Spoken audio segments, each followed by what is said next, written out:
Усім прывітанне, з вами Зміцер Лукашук, і мы працягваем наши размовы пра тое, што адбываецца ў Беларусі і за яе межамі у сумесным праекце Еўрарадыё і Е-прамовы.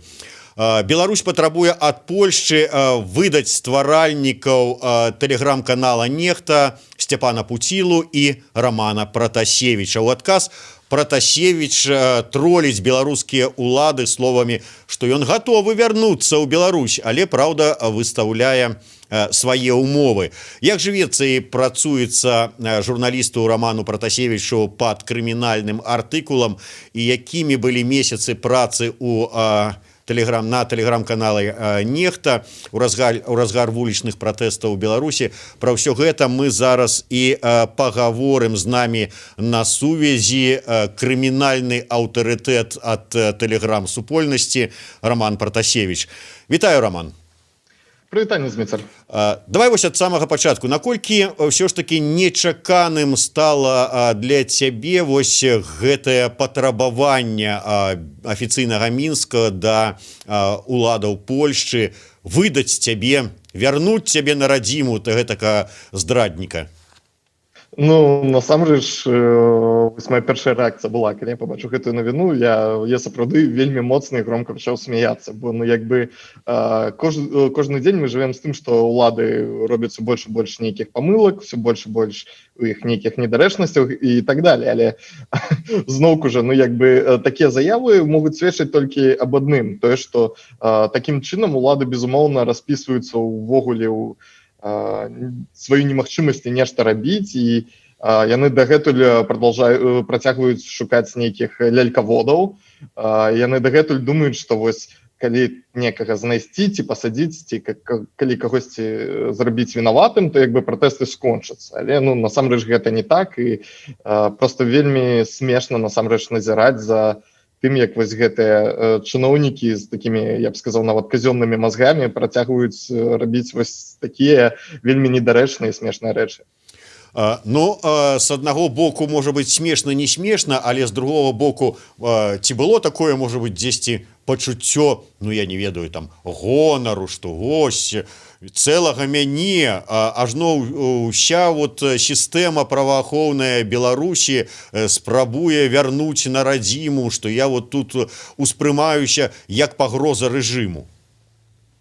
Безумоўна, прыемна чуць такія заявы. Безумоўна, усе гэтыя крымінальныя справы сведчаць толькі аб адным, тое, што ўсё, што робіцца, і прынамсі ўсё тое, што рабіў я, гэта сапраўды мела нейкі плён, і як мы бачым сапраўды, што дзяржава гэта прызнае, гэта як атрымаць такі медаль.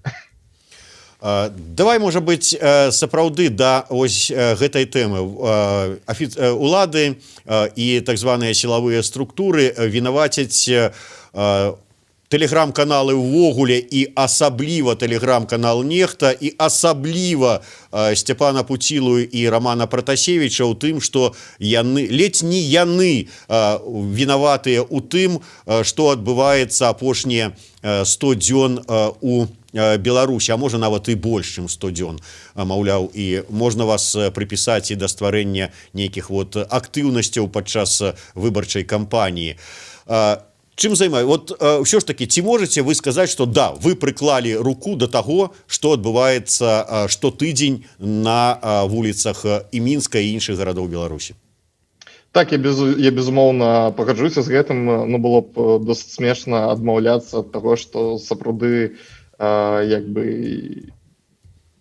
праца над гэтым была, але зноўку жа тут варта разумець тое, што ўсё, што можна прапанаваць людзям, гэта нейкія канцэпты, нейкую ідэю.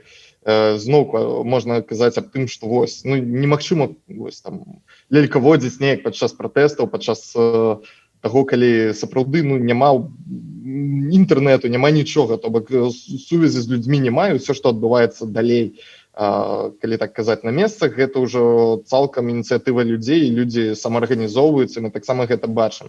Мы гэта бачым нават па прыкладах двароў, па прыкладах таго, як людзі кансалідуюцца, самі актыўнічаюць і так далей.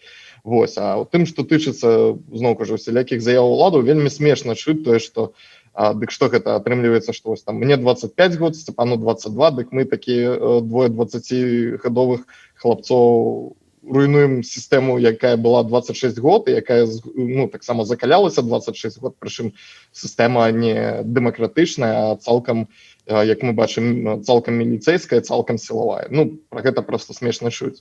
Але, ну, дагэтуль, відаць, думаюць, што вось калі некага схапіць, то нешта зменіцца.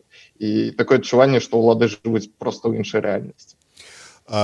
Ўсё ж таки ты сам зараз сказаў пра самаарганізацыю людзей, пра тое, што людзі самі выбіраюць і калі збірацца, і дзе збірацца, і куды ісці. Прычым, наколькі вот я назіраю за тым, што адбываецца, маршруты мяняюцца спантанна. Не было такога ніколі, што мы вот ідзем, вырашылі, што ідзем туды, но апроч вось гэтага маршу, калі пайшлі на Курапаты, там мэта была дайсці да Курапатаў менавіта, і туды ішлі. А так, звычайна, гэтыя маршы, ну, нешта перашкаджае, няма ў нас мэты вот дайсці менавіта туды. Взялі, пайшлі ў іншы бок. Ну і гэтак далей. Ўсё самаарганізацыя. Якая роля ва ўсім гэтым была ў такім выпадку ўвогуле нехты і асабіста Пратасевіча і Пуцілы?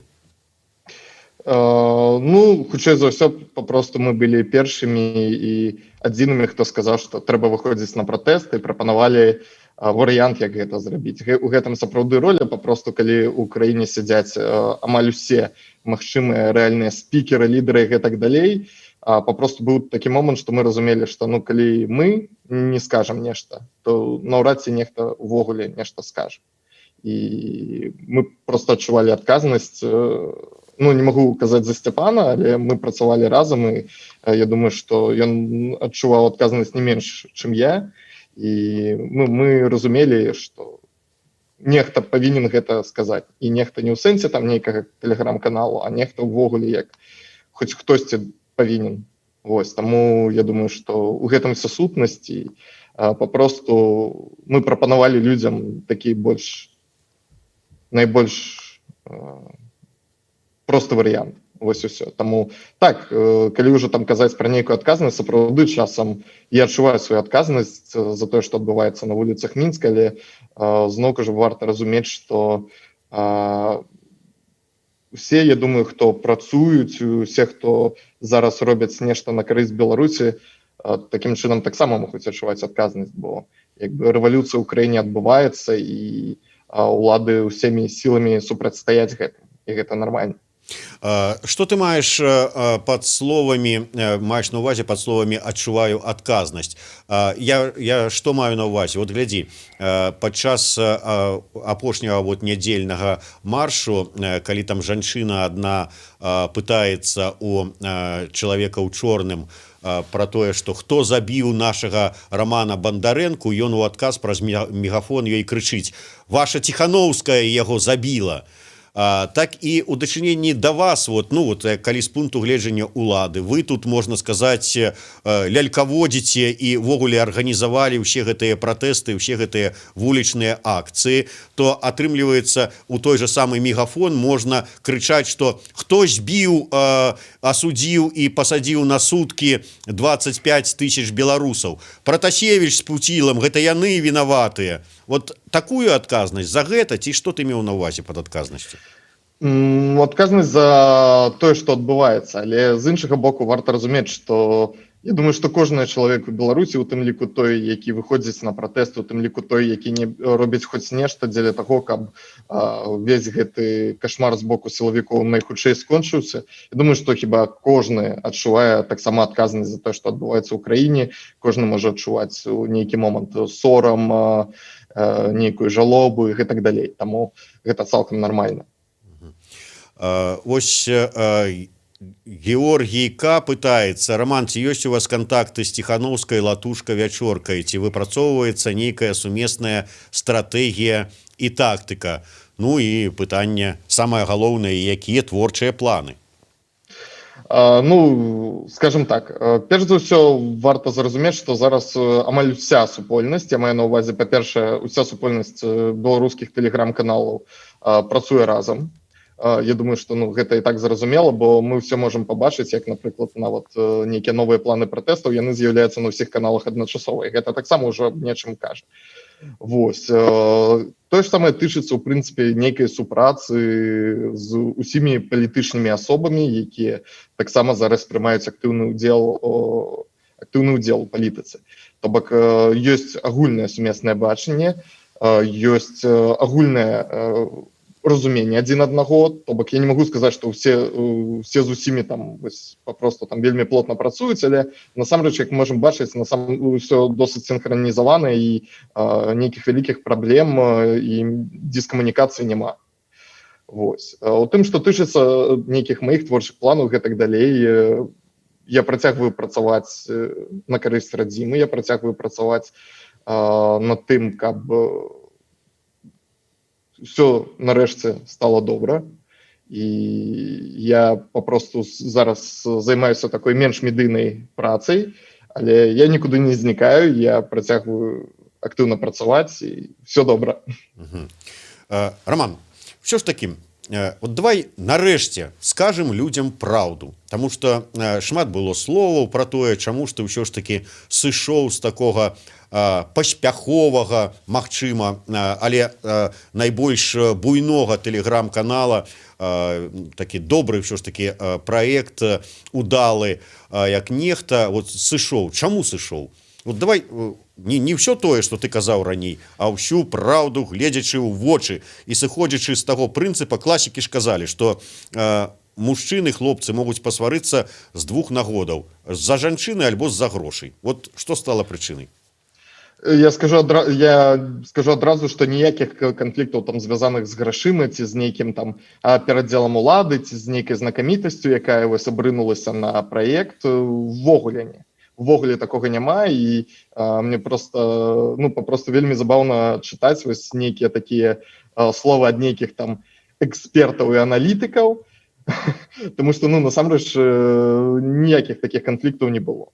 Вось все, што я магу сказаць, што мы зараз падтрымліваем са Сцяпанам таксама нармальныя адносіны, як бы у нас все добра і гэтак далей, а разбірацца зараз і тым больш казаць пра нешта публічна дакладна не варта, тым больш зараз. Вось, таму я магу сказаць так, што у мяне былі свае прычыны гэта зрабіць, і я думаю, што гэтага досыць. Тым больш, што зараз мы ўсе павінны быць кансалідаваны, і мы ўсе працуем над адной мэтай, адной цэлю. Добра, ўсё ж таки не сказаў ты і нам праўду, відаць, час яшчэ не прыйшоў, ці неяк іншым разам. Вольга Нарбутович піша табе: Роман, так трымаць, жыве Беларусь. Татьяна Місюра: трэба часцей рабіць убросы, што ідзем на стэлу ў 14, а збірацца ў 11 ці ў буднія дні.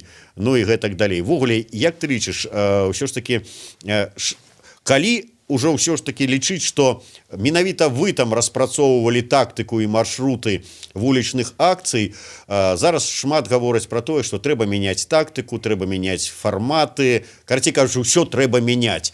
От табе бачыцца, якой можа быць гэтая змена, якім можа быць новы фармат? Над новым фарматам і зменамі зараз працуюць. Могу сказаць так, што ў тым ліку і я працую над тым, каб нейкім чынам мяняць фармат і нейкім чынам все ж таки змяняць тактыку пратэсту, але я магу просто зараз сказаць такое, што пратэсты дакладна нікуды не зайдуць, і ўсе гэта разумеюць. Пратэсты будуць працягваць адбывацца, і мы бачым, што людзі гатовыя працягваць выхадзіць, нават не гледзячы на тое, што як бы можа быць інакш. І ўсё. То бок пасля кожнага маршу людзі бываюць знясіленыя ў заняпадку такім эмацыйным, але зноўку ж гэта толькі часова, і людзі гатовыя працягваць выходзіць, бо людзі разумеюць, дзеля чаго гэта робяць. Адзінае, што, канешне, досыць бачна, што фармат такіх класычных маршаў, якія адбываліся цягам усіх гэтых 3 месяцаў, ён ужо як бы скончваецца, ён ужо больш не актуальны, тым больш, што мы бачым, што сілавікам спатрэбілася 3 месяцы, каб зразумець, што самае галоўнае, што трэба рабіць, не даваць збірацца, бо потым нейкія здымкі ці відэа, дзе калона там з некалькіх дзесяткаў тысяч чалавек ідзе разам, вельмі падсцёгваюць людзей працягваць выходзіць, і гэта як бы вельмі пазітыўна дзейнічае на пратэст. Таму вось праз 3 месяцы нарэшце як бы сілавікі пачалі разганяць кропкі збору. Вось. Але новы фармат абавязкова будзе, і будзе ўжо хутка. Я думаю, што праз дні 2, ну, можа 3, не больш, як бы будзе прадстаўлены новы фармат і будуць паказаныя новыя ідэі. Але магу дадаць толькі адно, тое, што мы зараз яшчэ больш шчыльна працуем з людзьмі, яшчэ больш шчыльна размаўляем і як бы чуем нейкія ідэі, таму абавязкова як бы нейкія рашэнні будуць прымацца, канешне, абапіраючыся на тое, што кажуць і думаюць людзі. Роман, пытанне да цябе, як да чалавека, які паварыўся ва ўсёй гэтай тэлеграм-кухні, і, ну, як ведаеш яе знутры. Зараз все ж таки вельмі шмат розных тэлеграм-каналаў. Людзі чытаюць усё, шукаюць інфармацыю, гэта правільна, трэба параўноўваць, не трэба зацыклівацца на нечым адным, але у той жа час вядома, што адныя каналы маскіруюцца пад нейкія пратэсныя, на самом справе іх вядуць нейкія адмысловыя людзі там з сілавых структур, ці там з якіх яшчэ там хтосьці яшчэ, просто боты, нейкія ўкіды і гэтак далей. Як разабрацца, як выбраць, як не падмануцца? Ну, перш за ўсё трэба разумець, што падпісвацца на нейкія малыя і не вельмі зразумелыя каналы, гэта не заўсёды найлепшая ідэя, але зноўку тут трэба казаць пра нейкі такі інфармацыйны этыкет і нейкі такія вось звычайныя меры бяспекі. Бо па-першае, як бы сапраўды трэба быць вельмі асцярожным у чатах, бо важна разумець, што Telegram як бы можа і ананімная пляцоўка, але не настолькі, каб сілавікі не маглі вычапіць там людзей. Ніколі нельга пераходзіць па нейкім там, я не ведаю, незвычайным спасылкам, ніколі не трэба там нідзе пакідаць свае дадзеныя і гэтак далей. І гэта вельмі важна. Таму як бы падпісаным можна быць на што, ну, на што чалавек хоча, але галоўнае памятаць, што нідзе, ні ў якім выпадку нельга застаўляць свае персанальныя дадзеныя і ніколі не пераходзіць па розным спасылкам ці спампоўваць асабліва нейкія файлы, тым больш у нейкіх небуйных каналах. Вось. Неяк так. А чытаць можна ўсё, што заўгодна, і калі, ну, гэта звычайная канкурэнцыя, гэта звычайная інфармацыйная вайна, калі там з боку дзяржавы ёсць нейкія такія каналы, і пратэсныя каналы ёсць розныя, гэтак далей, пачынаючы там вось ад чатаў там кіроўцаў, скончваючы там чатамі такіх там ці каналамі, напрыклад, нейкіх радыкалаў. Вось. Гэта розныя тактыкі пратэста, і кожны чалавек, я думаю, што можа сам выбіраць, якім чынам ён хоча пратэставаць, якім чынам ён будзе дамагацца таго, каб гэты рэжым нарэшце рухнуў. Александр Мазырский піша: Роман, ну тут по-польску, bardzo помоглес людям познать правду, дзенькі, ну перакладу, вельмі дапамагаў людям спазнаць правду, дзякуй.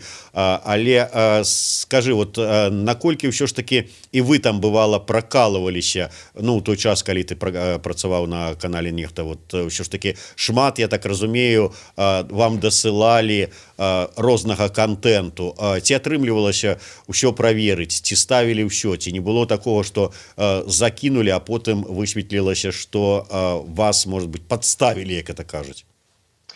Так, такія сітуацыі сапраўды бывалі, і больш за тое мы сутыкаліся з тым, што сапраўды некаторыя там расійскія школьнікі нават ладзілі флешмобы і закідвалі нас дызой. Вось, то бок спрабавалі, і прычым масава. Вось, але ну, мы бачылі з іх боку праколы і так далей, і ўвогуле у тыя дні, асабліва вось там 9, 11, 12 жніўня, гэта быў нейкім сэнсе ад у плане увогуле колькасці работы і колькасці інфармацыі, бо сапраўды, ну там за секунду магло там пікавы момант падзвесці паведамленняў прыходзіцца чытачоў, і ну гэта немагчыма было нават траціну ўсяго прачытаць насамрэч. Гэта просто вось было некалькі дзён, калі ну там добра, калі можна было паспаць, ну, можа 2-3 гадзіны на суткі. Вось. І ну відавочна, што памылкі здараліся, і як бы працавалі не толькі мы за Сцяпанам, але і ўся каманда, пра гэта таксама варта казаць, і ўсе рабілі нейкія памылкі, але гэта нармальна. Калі зноўку жа глядзець па колькасці, напрыклад, па колькасці пастоў і потым суадносіць іх з тымі, якія аказаліся, напрыклад, часткова непраўдзівыя, то як бы гэта будзе як бы вельмі вялікі працэнт рэальнай інфармацыі. Вельмі вялікі, можа, працэнтаў 95-97, я б так сказаў.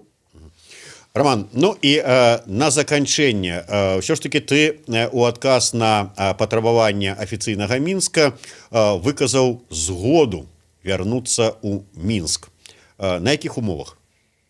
Ну, умова вельмі простая, гэта даставіць Лукашенка ў Гаагу, даставіць у міжнародны суд, дзе як бы публічна будуць разглядаць усе яго злачынствы. І я гатовы да гэтага, я сапраўды, калі пісаў, я разумею, што сапраўды, калі такое атрымаецца, я гатовы нават здацца сілавікам, нягледзячы на тое, што я разумею, што гэта будуць досыць вялікія пыткі і гэтак далей, але мне здаецца, гэта быў бы нармальны абмен. Ну, якія ж катаванні, калі будуць выкананыя твае умовы? Глядзіш, там ужо наадварот з кветкамі, чырвонай дарожкай там, і ўсё такое, тады ўжо будзе не злодзей, бо заклікаў, а герой, бо заклікаў. Ну, мы не ведаем, як будзе насамрэч развівацца сітуацыя, і трэба разумець, што таксама мы не ведаем, што будзе адбывацца пасля таго, як Лукашенка сыдзе, бо як бы цалкам рэальная сітуацыя, пра якой пасля таго, як Лукашенко зрынуць сілавыя структуры, там сілавікі будуць прыходзіць да ўлады. І гэта таксама магчыма, пра гэта варта памятаць. Увогуле, як бы, мне здаецца, што самае хіба што цікавае будзе ўжо пасля таго, як Лукашенко сыдзе, бо прыйдзецца будаваць новую краіну, і тыя працэсы, якія будуць адбывацца ў гэтай новай краіне, яны, на жаль, пакуль не прадказальныя. Ну і па вяртанні, калі ўсё да лепшага зменіцца, на якую пасаду разлічваеш? Міністр тэлеграм-каналаў? Ну, наўрад ці. Насамрэч, я пакуль што не думаў над тым, кім я буду пасля таго, як все скончыцца, і чым я буду займацца, бо як бы зараз яшчэ зарана пра гэта думаць, зараз яшчэ зарана, там, не ведаю, як кажуць, дзяліць шкуру мядзведзя, і зараз трэба працаваць над тым, каб ўсё як мага хутчэй і як мага бескроўней скончылася. А потым ужо думаць аб тым, якія пасады займаць і гэтак далей. Тым больш я не палітык, і у мяне няма нейкіх там, не ведаю, палітычных амбіцый і гэтак далей. Тыя, у каго яны ёсць, яны ўжо гэтым займаюцца, яны там ужо праводзяць нейкія свае кампаніі, яны ўжо працуюць там ад свайго імя і гэтак далей. І мы бачым, што такія палітыкі ёсць, і як бы гэта іх справа. Я не палітык, я все толькі дапамагаю беларускай рэвалюцыі, і на гэтым все. Зразумела. Ну, атрымліваецца, што судзячы па табе, што не спаць начамі з-за патрабавання выдаць цябе Беларусі ты не стаў, как бы так, не страціў аптымізму. Ну, абсолютно нет, бо я як бы разумею, што гэта больш похоже на бяссілле з боку сілавікоў, чым на нешта іншае. Дзякуй вялікі. Роман Патрачевич, Зміцер Лукашук, вось такія размовы пра ўсё, што адбываецца ў краіне за яе межамі у нашым праекце Еўрарадыё і Е-прамовы. Слухайце і глядзіце нас.